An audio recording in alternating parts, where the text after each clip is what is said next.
You ever die so many times, the boss starts feeling bad for you? Some bosses you might be familiar, some will make you remind you childhood. These bosses don't test your skills, they test your sanity. I asked myself in anger, what are you doing? Let's dive in. So, you went full genocide route, huh? Thought you were slick? Well, Sans is here with his dad jokes and a vengeance. This guy isn't a final boss. He's a cosmic punishment for your crimes. It starts immediately with a sucker punch attack. No warning, no warm-up. Sans is like, hey kid, catch these bones. And then it's non-stop. Gravity shifts, teleporting bones, poison damage, pixel-perfect jumps. It's like Flappy Bird had a baby with Dark Souls. You can't hit him easily either. Why? He dodges your attacks mid-fight. That's not game mechanics, that's straight-up disrespect. I once sneezed mid-fight and missed a jump. I died. On attempt 58, I laughed like a man losing his mind in a horror movie. And gamers? They've started describing Sans like a toxic ex. He keeps showing up in my dreams, and I can't forget him. But if you think skeletons with dad jokes are brutal, wait till you meet a space bird who trained like he was trying to beat Goku.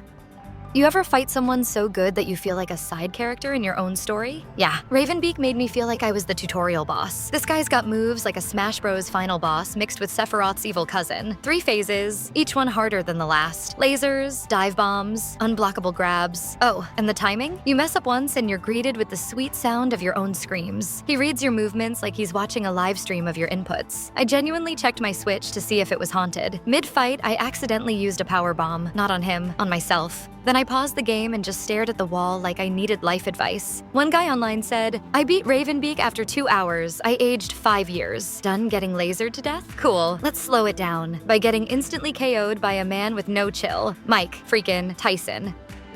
No magic? No space lasers, just a guy who will punch your soul into the shadow realm. He is the Mike Tyson of the game Punch-Out. I used to play on NES when I was a kid. Out of all bosses in this list, he is the real one-punch man. If you don't dodge his uppercut within a frame, it's game over and you gotta start over. Man, if you blinks, you die. He doesn't just knock you out, he deletes you. It's not a boxing match, it's like a math exam with fists. People say old games were easier. Nope, this was the OG get good moment. Tyson taught us all that learning patterns meant memorize every millisecond or get wrecked. I heard about Mike Tyson boss from my friends. I didn't believe them at first, and then I tried it myself and got knocked out before I could blink. I've had more matches just to beat him than loading screens in Elden Ring. One dude on Reddit says he has beaten Mike Tyson after 5 years of practice. 5 years. Now, from the boxing ring to a hellish techno nightmare, brace yourself. We're about to dive headfirst into the neon bloodbath that is Ultrakill's Leviathan.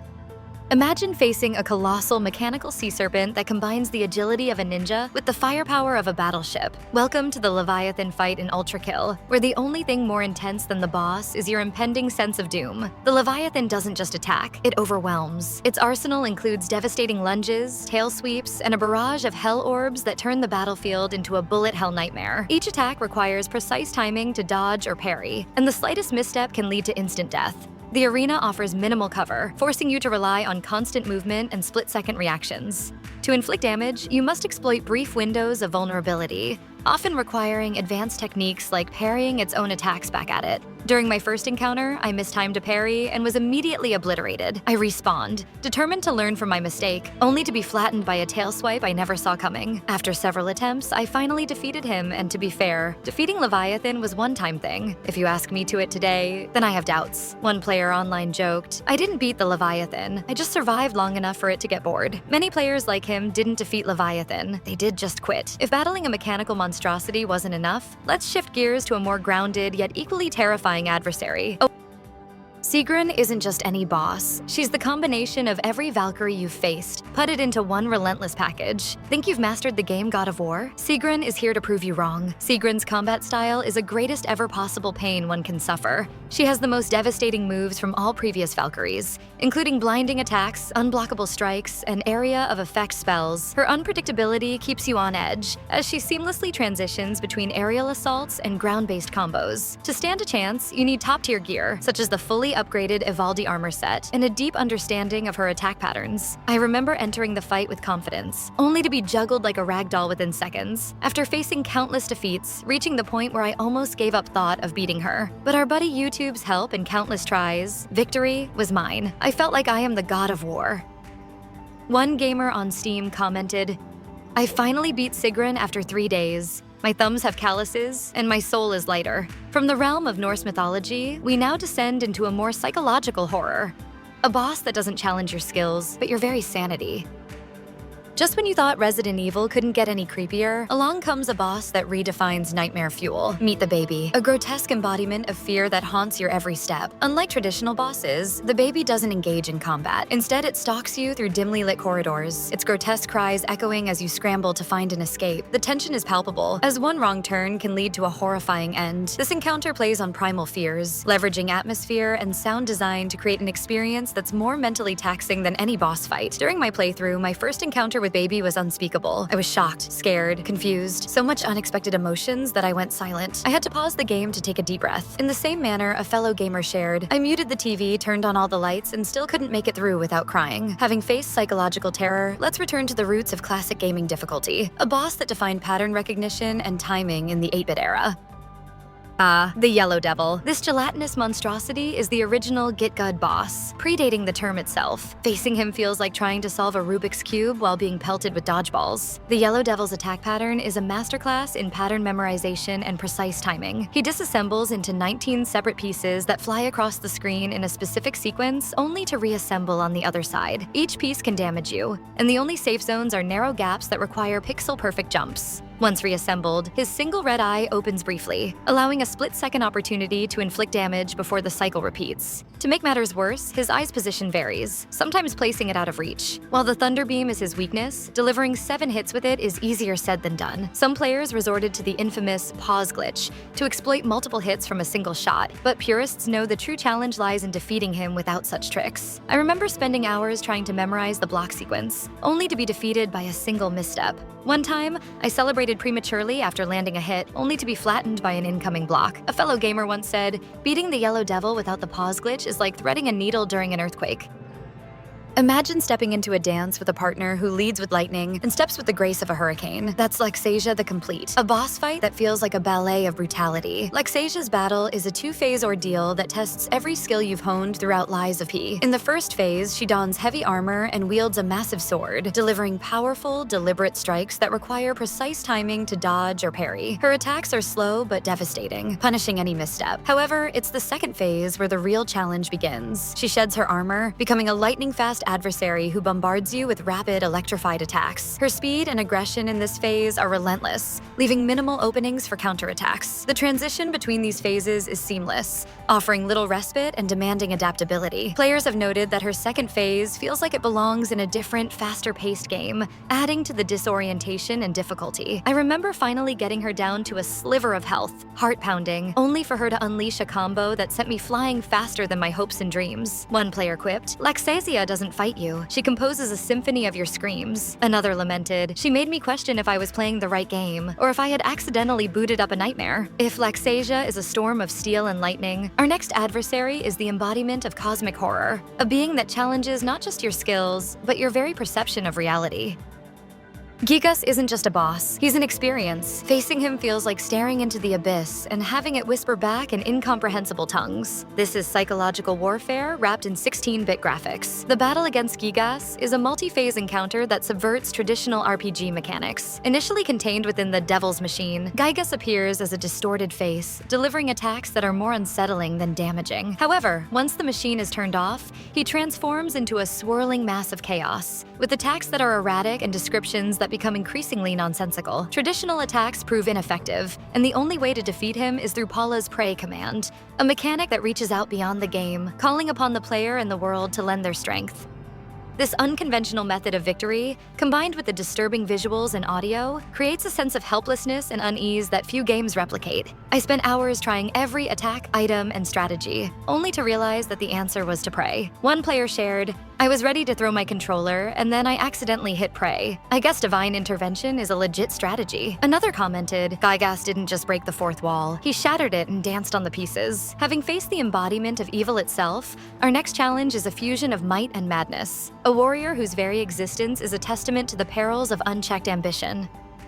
How in the physics does he ride his horse? Anyway, who doesn't know Radahn? This boss fight isn't just difficult, it's apocalyptic. Radahn is massive, fast, and attacks like he's angry at you because you turned the game on. He starts the battle sniping you from far, far away with giant, gravity-powered arrows that could down you in an instant. Yes, you can die before the fight starts. But if you want help, you're allowed to summon NPC allies for help, turning the fight into a chaotic mini-war. But even with backup, Radahn wipes out your friends like they're made of soggy toast, and just when you think you're winning, he disappears into the sky and crash lands like a damn comet. Man, in my first encounter, I thought he glitched. Then comet happened, and I die seconds later. Before you judge me, and goes, Mishka, that's so obvious. If you tell me you didn't die because of same reason, either you lying or you from another planet. In order to beat him, you need to balance melee dodging, horse riding, and using the terrain strategically to survive. I summoned every ally I could, thinking I'm Captain America, Avengers Assemble. Then Radahn happened and deleted half of them in 2 swipes. I tried to kite him on horseback, only to get drop-kicked across the desert. One player joked, Radahn taught me I was the DLC. Another said, I was fighting him, then he started fighting gravity. This one is even crazier. This guy says, this boss made me consider uninstalling and taking up knitting. But if Radahn is a meteor of destruction, our next boss is a whole political debate wrapped in shredded muscle. Let's meet the most patriotic pile driver in gaming history. We've reached top 5. Expect some out-of-world difficulties. Let's show love to our journey so far. Like and comment. I wish Senator Armstrong was on my side. He's got nanomachines, he is bulked, he is invincible. This boss Senator Armstrong isn't just strong, he's impossibly strong. His nanomachines let him shrug off damage, heal, and punch you through walls. The fight has multiple phases, each with new over-the-top attacks, requiring parry timing so precise it feels like playing Dance Dance Revolution with your face. Add in environmental hazards, rage-fueled combos, and cutscene transitions that feel like action movie finales. And you've got a fight that pushes your mechanics and reflexes to the edge. On higher difficulties, it's a parry-or-die simulator. I went in expecting a serious boss, but within seconds, Armstrong became bulked and beat my character the hell out like I owed him rent. More than the serious I was expecting. One gamer on Reddit said, Armstrong didn't beat me with fists, he beat me with ideology. Another said, this boss fight cured my depression and then gave me a new one. Honestly, I felt bad killing him, which I shouldn't have, but his last line, we are all kind souls, hit me hard, not gonna lie. Now, if you thought Armstrong was a beast, wait until you meet our next nightmare. A howling embodiment of From Software trauma. Time to step into the fog and meet your pain. You ever walk into a boss fight and feel like you interrupted something deeply personal? That's what it's like facing the Orphan of Kos, a shrieking, frantic mess of trauma and speed. The Orphan is a 2-phase freak of nature. In Phase 1, he uses his own placenta as a flail. Yes, really. He shrieks nonstop, and his erratic movement makes targeting him feel like trying to punch a fly in a hurricane. His second phase dials it up to 11. He flies, zips, and slams down with AoE bursts, closing the gap before you even think about healing. With unpredictable combos, tiny parry windows, and no cheesy exploits, this is pure, distilled FromSoft pain. The first time I saw him screech and sprint at me, I dropped my controller and screamed, nope! One time I was healing, and he mid-air dashed across the map and body slammed me before I could even blink. Reddit is filled with players saying things like, the Orphan didn't kill me, I just emotionally surrendered. One player called it From Software's greatest jump scare. It's not a fight, it's a test of your will to exist. Survived the Orphan? Good. Now take a deep breath. Our top 3 await. And the next one, let's just say, he's new, he's vicious, and he's already making the Elden Ring DLC look like Dark Souls daycare. From Software advertised Elden Ring's new DLC with this boss, and it's From Software. How can this final boss go without being extremely, impossibly tough? This guy doesn't just want to kill you. He wants to roast you over an open fire while reciting poetry about your failures. Messmer's fight is a 2-phase nightmare. In the first phase, he uses a mix of slow, sweeping attacks and rapid-fire combos with his spear, keeping you constantly on your toes. His signature move, Messmer's Assault, involves a flurry of stabs followed by a ground slam that causes spears to erupt from the earth. Dodging this requires precise timing and nerves of steel. In the second phase, Messmer transforms into a fiery serpent, adding devastating fire-based attacks to his arsenal. The arena becomes a hellscape, and one wrong move can mean instant death. This fight demands mastery of dodging, timing, and patience. I remember thinking, how bad can it be? I have played Souls-like games. Well, I was wrong. Messmer turned the arena into a barbecue pit and my character into the main course. One player joked, Messmer doesn't fight you, he auditions you for his next bonfire. Another said, I didn't know I was signing up for So You Think You Can Dodge. If you thought Messmer was intense, wait until you meet the boss who redefines the term swordplay. Get ready for a duel that feels like a dance with death. Another From Software's game. At this point, I can create toughest boss lists with only From Software games. Let me know if you want videos dedicated to From Software only. Isshin, the Sword Saint, isn't just a boss. He's a final exam in swordsmanship. This guy doesn't play around. He's the embodiment of get good or get gone. Isshin's fight is a 3-phase gauntlet that tests every skill you've learned in Sekiro. The first phase has you facing Genichiro, a formidable opponent in his own right. Then comes Isshin, who starts with a katana, moves to a spear, and finally adds lightning attacks to his repertoire. His attacks are fast, varied, and unforgiving. Parrying is essential, but the timing is incredibly tight. One mistake can lead to a swift death, and dying means starting over from the beginning. I once spent an entire evening trying to beat Isshin, only to be defeated by his lightning attack every time. A fellow gamer said, "Isshin doesn't kill you. He teaches you the meaning of futility." Another commented, "After fighting Isshin, I started bowing to my toaster out of respect. Now brace yourself for the ultimate challenge." The boss who has become a legend in the gaming community. She's not just tough, she's a rite of passage. If you have guessed her, quickly write name down in comments. She is from time when From Software launched their first open-world Souls game, the Elden Ring. A game that spread not only in our community. Let Me Solo Her became so famous, even my non-gamer friends knew about Malenia. She isn't just a boss, she's a force of nature. Facing her is like trying to stop a hurricane with a paper umbrella. She doesn't just defeat you, she humbles you. Malenia's fight is infamous for its difficulty. She has 2 phases, each more brutal than the last. In the first phase, her attacks are swift and relentless, and she heals every time she lands a hit, making aggression a double-edged sword. The second phase introduces the Goddess of Rot form, adding devastating AoE attacks and the dreaded waterfowl dance, a flurry of slashes that can kill even the most prepared players. Dodging her attacks requires perfect timing, and even then, one mistake can be fatal. She's resistant to most status effects, and her healing ability makes prolonged fights nearly impossible. I remember summoning help only to watch Malenia decimate my allies in seconds. One player said, "Fighting Malenia is like trying to put out a fire with gasoline." Another shared, "After beating her, I felt like I could conquer the world, or at least do my taxes." Malenia has become a legend in the gaming community. She's been fought over 329 million times, killing players at a rate of 10 per second. The infamous Let Me Solo Her player became a hero by helping others defeat her, taking on Malenia alone while wearing nothing but a pot on his head. She's not just a boss, she's a cultural phenomenon.